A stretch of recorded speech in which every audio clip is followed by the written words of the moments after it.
Hello, my dear young learners. We will continue with the same chapter, Equality in Indian Democracy, Part 4.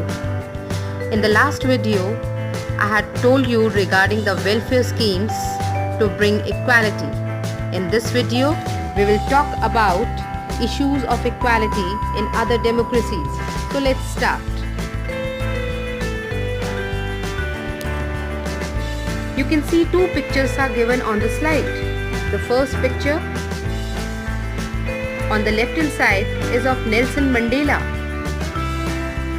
Nelson Mandela was an African anti-apartheid revolutionary who served as President of South Africa from 1994 to 1999. I had used the word apartheid, so you should know it. What is it? Apartheid is a policy or a system of segregation or discrimination on grounds of race. Students, as such, we have read about apartheid and Nelson Mandela's long struggle to end this discrimination in South Africa. So here it is being quoted as an example to show you the issues of equality in other democracies, that what they too had faced like us. Similarly, like him, one more picture is given on the right hand side, that is of Martin Luther King. Now, who was he? Martin Luther King was an American Christian activist who became the most visible spokesperson and leader in the civil rights movement. And what he said? He said, "I look to the day when people will not be judged by the color of their skin, but by the content of their character." So we'll move to the next. The other issues regarding the equality in other democracies are regarding African Americans.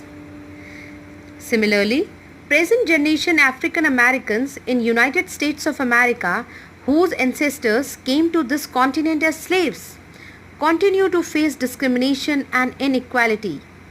This is despite the fact that in the late 1950s there were mass movements and agitations by African Americans led by people like Rosa Parks and Martin Luther King, as those protests has been shown on the screen on the right hand side, and on the left hand side the picture is of Rosa Parks is being given.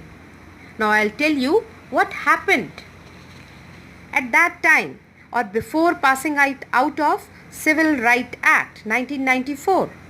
Students, they even could not enter public places like restaurants meant for whites, and even in public transport they had to sit at the back, and whenever a white person wanted to sit they had to leave their seat. Rosa Parks' refusal to vacate her seat for a white man stirred up a huge movement among the seething African American community, and that is being shown on the screen. Now the last is the civil rights. As it is clearly mentioned on the screen, the passing of the Civil Rights Act of 1964.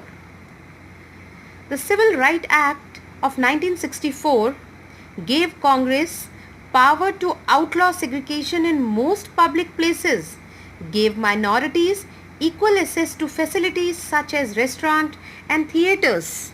Students, ultimately, after all these processions and movements and agitations of African Americans and Nelson Mandela's struggles, Civil Rights Act passed in 1964.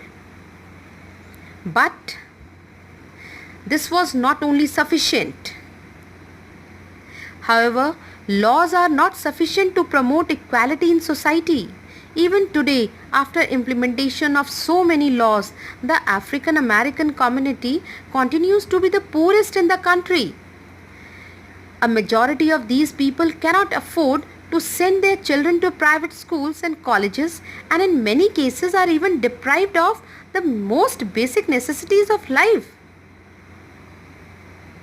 Thus, we can conclude from the above discussion that no nation in the world is completely democratic.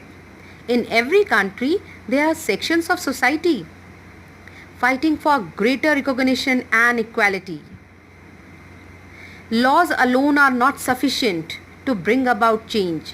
What is required is rigorous implementation of these laws, and above and all, and the most important, is the changing the attitude of people.